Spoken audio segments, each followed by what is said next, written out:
Happy morning, students. How are you? Yesterday we have learned about the sentence.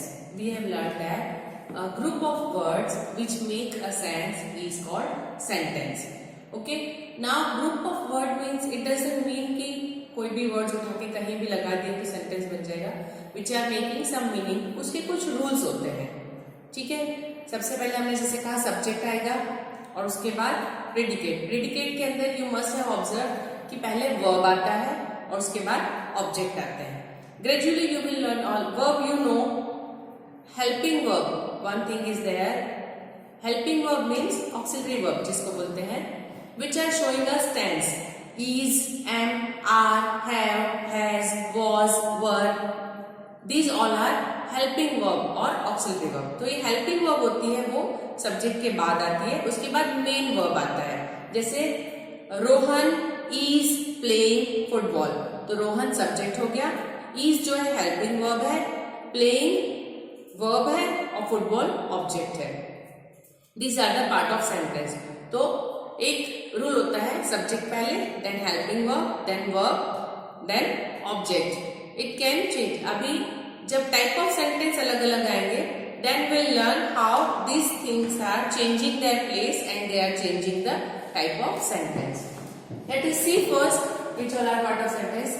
The words put together in a correct order. एक correct order में जब हम words को रख देते हैं to make a complete sense, जो एक complete sense बनाता है, एक अर्थ बताता है, किसी बात को हमको बताता है, form a sentence, वो एक sentence बनाता है. ठीक है. A sentence always begins with a capital letter. You must have studied these since first standard. कि जब भी हम sentence शुरू करते हैं उसको capital letter से शुरू करते हैं. And ends with a full stop. एक full stop से उसको खत्म करते हैं. हर बार full stop होता है? No. Sometimes it is a question mark. जब question होता है वो question mark से खत्म होता है. और an exclamation mark. कभी कभी exclamation mark. This mark you must have seen. कुछ अलग सेंटेंस होते हैं तो वहां पे ये एक्सक्लेमेशन मार्क से खत्म होता है. Now what are these will learn in detail. So there are 4 types of sentences. The first one is statement. Statement means किसी बात को बताना. हम न्यूज में आप जनरली सुनते होंगे कि आज पीएम ने ये स्टेटमेंट दिया या सीएम ने ये स्टेटमेंट दिया. हमने ये स्टेटमेंट सारे सुने कि ऐसा होगा ऐसा नहीं होगा. So this statement means to make aware about something, किसी चीज के बारे में बताना. Declarative it is the same. Assertive it is the same. Assertive means positive sentence हम बताते हैं. सो अ डिक्लेरेटिव और an assertive sentence states a fact, जो किसी सच्चाई को, किसी फैक्ट को बताता है. Such a sentence is a statement and it ends with a full stop. ऐसा सेंटेंस जो होता है वो किसी फैक्ट को बताता है, किसी बात को बताता है, कोई जानकारी देता है, उसको हम सिंपली फुल स्टॉप से एंड करेंगे. Like one fact is India is a part of Asia. India जो है वो एशिया का पार्ट है. So it is starting with capital, eight the end full stop. अभी एक चीज यहाँ पे देखनी है, एशिया का ए कैपिटल आया है. Always proper noun, whether it is used in between the sentence, it will be written as capital. It will be starting with capital. यदि आप यहाँ पे किसी का नाम लिख रहे हैं बीच में, तो आप उसका नाम कैपिटल लेटर से शुरू करके बीच में लिखेंगे. अदरवाइज सिंपल सेंटेंस है तो first letter will be capital and at the end full stop. I think it is clear. So first type of sentence is statement, declarative और assertive. Assertive means positive sentence. Now the second one is interrogative sentence. Interrogative means आपने interrogation word सुना होगा. Interrogation means पूछताछ. तो interrogative sentence means पूछना किसी चीज के लिए. When you ask something, जब आप क्लास के अंदर आते हैं तो आप क्या बोलते हैं? May I come in ma'am? तो आप पूछ रहे हैं, तो that is interrogative sentence. तो उसके एंड में क्या आता है? Question mark. आपके जो आप क्वेश्चन आंसर्स लिखते हैं तो उसमें लिखता है how many students were there, if there is question तो उसके पीछे क्वेश्चन मार्क लिखते हैं. So whenever interrogative sentence will be there, will put question mark. तो a sentence which asks a question is an interrogative sentence. जब कोई sentence कोई question पूछता है, मतलब उस सेंटेंस को पढ़ के हमको पता लगता है कि हमसे कुछ पूछ रहे हैं, ये क्वेश्चन है, तो उसको एंड हम करेंगे क्वेश्चन मार्क के साथ. Now see one example. Can you lend me your book? क्या आप मुझे अपनी बुक देंगे? Can you lend me your book? We have finished with question. हम पूछ रहे हैं कि हमको बुक मिलेगी. Now here I would like to explain something. हमने यहाँ पे देखा कि ये सेंटेंस के अंदर हमने पूरा वो किया कि subject first we have learn that, then helping verb और उसके बाद वर्ब और ऑब्जेक्ट होते हैं. ये एक हमने सेंटेंस का फॉर्मेशन देखा है. लेकिन इंट्रोगेटिव के अंदर क्या होता है, हमारा जो सब्जेक्ट होता है वो पीछे चला जाएगा और जो हेल्पिंग वर्ब है वो आगे आ जाएगा. How it will be, I will show you. In your book, please open your book. Some examples are given here. ठीक है, this is Meena, that is Meena's doll. Sentence है दैट इज मीनाज डॉल. तो ये कौन सा सेंटेंस हुआ? स्टेटमेंट कि वो डॉल मीना की है. ठीक है. Now if you want to change in question, how will you do? जो इज है पीछे का उसको हम आगे ले आएंगे. Is that Meena's doll? It will be like question, is that Meena's doll? It will not be like is that Meena's doll. No, is that Meena's doll मतलब ये क्वेश्चन हो गया जब इज आगे आ जाता है. यहाँ पे देखिए, if I put this can afterwards, you can land me your book, मतलब आप मुझे अपनी बुक दे सकते हैं. लेकिन कैन जब आगे आया, can you lend me your book, question बन गया. सो ऐसे ही some examples are there. These are your shoes, ये शूज आपके हैं. आर दीज योर शूज, क्या ये शूज आपके हैं? जब आर दिस के पहले आ जाएगा it will become a question. Some more examples are there. Mrs Sen can speak English, मतलब ये बता रहा है कि मिसेस सेन इंग्लिश बोल सकती है. नाउ यदि उस कैन को हम आगे ले आए, can Mrs Sen speak English, मतलब क्या मिसेस सेन इंग्लिश बोल सकती है? अभी ये क्वेश्चन हो गया, ये पूछ रहा है. So this way whenever we are making a question, this helping verb will come first. अभी जैसे हम क्वेश्चन आंसर लिखते हैं, व्हाट इज योर नेम, आप सिंपल क्वेश्चन हमेशा पूछते हैं. तो व्हाट के बाद क्या आया? इज योर नेम, है ना. तो इज पहले आ गया, यू या योर से पहले आ गया. So some more question can be there. How many are you, आप कितने लोग हैं. ठीक है. सो क्वेश्चन वर्ड के बाद हेल्पिंग वर्ब आ जाएगा और उसके बाद सब्जेक्ट आएगा. सो क्वेश्चन में हमेशा उसका फॉर्मेट थोड़ा सा चेंज और एंड जो होता है वो क्वेश्चन मार्क के साथ होता है. Then it will become a question.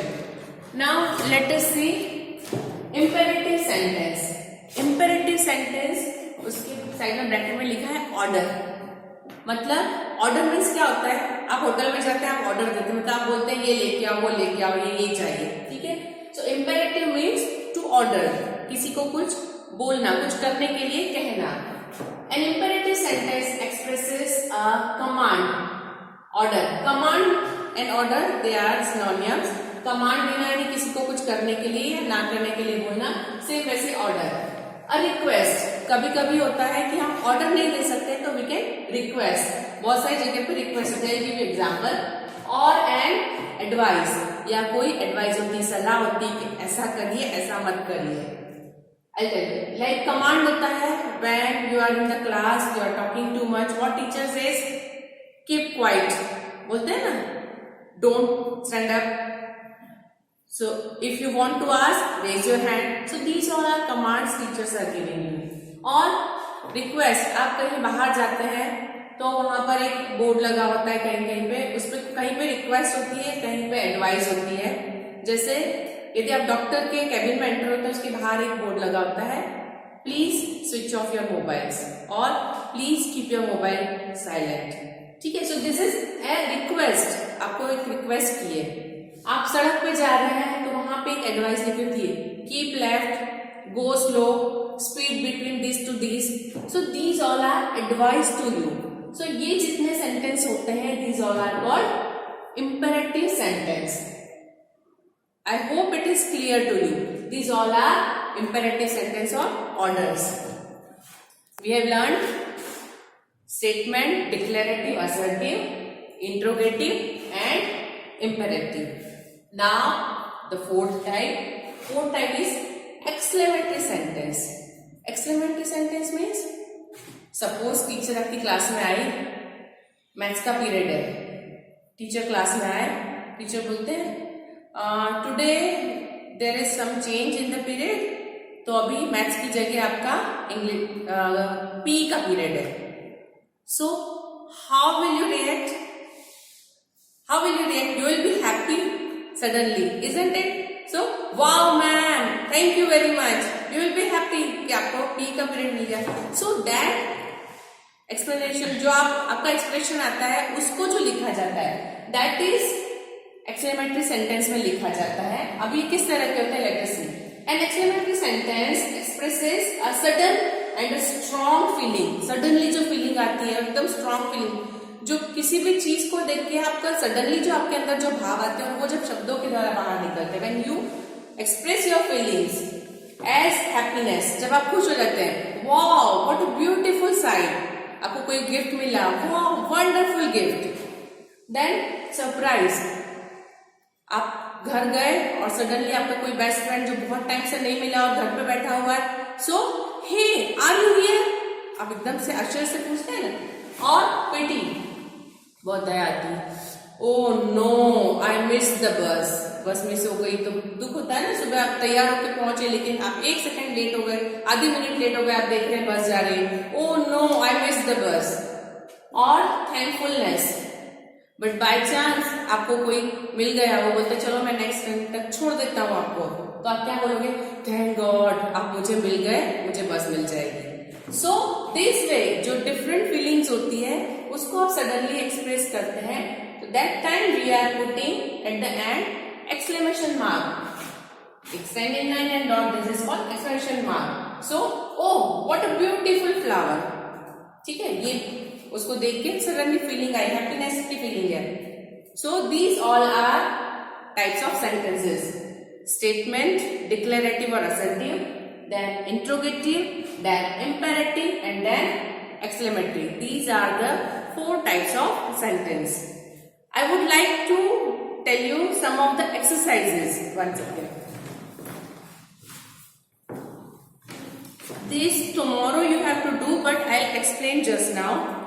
Like your first exercise, rearrange the words to form sentence. यहाँ पे jumble words दिए हैं और आपको sentence form करना है. I know you can do, उसमें सब्जेक्ट को पहले लेना, उसके बाद helping verb is, am, are, can, may, have, has जो भी है वो, और उसके बाद वर्ब, और उसके बाद ऑब्जेक्ट यदि उसके बारे में कुछ और डिटेल में दिया है तो. ठीक है, one example I give. Passed out in Shyama 2010 of college. लेकिन यहाँ पे क्या होगा? Shyama passed out of college in 2010. अब ये जो इन होता है ये प्रीपोजिशन है, आपको याद रखना है कि प्रीपोजिशन किसके पहले लगेगा, जिसके बारे में बात हो रही है उसके बारे में. Preposition you have learn in 3rd and 4th, so you have to put properly this. Second is add one word in the blank to make either an exclamatory sentence और एन ऑर्डर. ऑर्डर या exclamatory sentence में turn करने के लिए आपको आगे सिर्फ एक वर्ड लिखना है. जैसे हमने इसमें लिखा है ओ, फिर हमने एग्जाम्पल दिया wow, then what a beautiful picture. So that way you have to write one word. So first is a wondrous sight, एक आश्चर्यचकित करने देने वाला नजारा, तो उसका आगे क्या आएगा? What a wondrous sight. ठीक है. Third is rearrange the words to form order and end them with a correct punctuation mark. आपको जो वर्ड्स दिए उसको प्रॉपरली अरेंज करना है और एक पंक्चुएशन मार्क लगाना है. अब आपको पहले ये सोचना पड़ेगा वर्ड्स पढ़ के कि ये क्वेश्चन बन रहा है या सिंपल सेंटेंस है या एक्सक्लेमेशन है. ठीक है, accordingly you have to do. One I will show you. On page 10 all the questions do, मतलब ये बता रहा है कि 10 नंबर पेज पे सारे क्वेश्चन डू यानी करना है. So this is an order. So do all the questions on page 10. ठीक है. Now let us see number 4. Change the following questions into statement as shown in the example. यहाँ पे example में दिया है, question दिया है, is the Taj Mahal a beautiful monument? और उसको किया है the Taj Mahal is a beautiful monument. मतलब question को हमको statement में change करना है. So हमने is को पीछे ले लिया, ताजमहल जो सब्जेक्ट है उसको पहले ले लिया. So the Taj Mahal is a beautiful monument. So it become statement. Are there 12 months in a year? Question है, are there 12 months in a year? So answer उसको हम जब स्टेटमेंट में करेंगे तो there are 12 months in a year. Now question 5, change the following statement into question as shown in example। अभी यहाँ हमने क्या किया था, हमने is को पीछे ले लिया, सब्जेक्ट को आगे ले लिया तो स्टेटमेंट बना। Here you just have to done reverse, like जो हेल्पिंग वर्ब है उसको हम आगे लेंगे और जो सब्जेक्ट है उसको पीछे लेंगे तो वो क्वेश्चन बन जाएगा। You were ill last week, एक स्टेटमेंट है कि आप पिछले हफ्ते बीमार थे। You were ill last week, तो अभी पूछना है कि क्या आप बीमार थे, तो कैसे पूछेंगे, Were you ill last week, और पीछे क्वेश्चन मार्क, तो वर पहले आ जाएगा और यू बाद में आ जाएगा। One fun corner is there that you have to do, ठीक है। डू यू वांट मिल्क, अभी आपको बताना है कि किस टाइप का सेंटेंस है। डू यू वांट मिल्क, पीछे क्वेश्चन मार्क है, so obviously it is a question.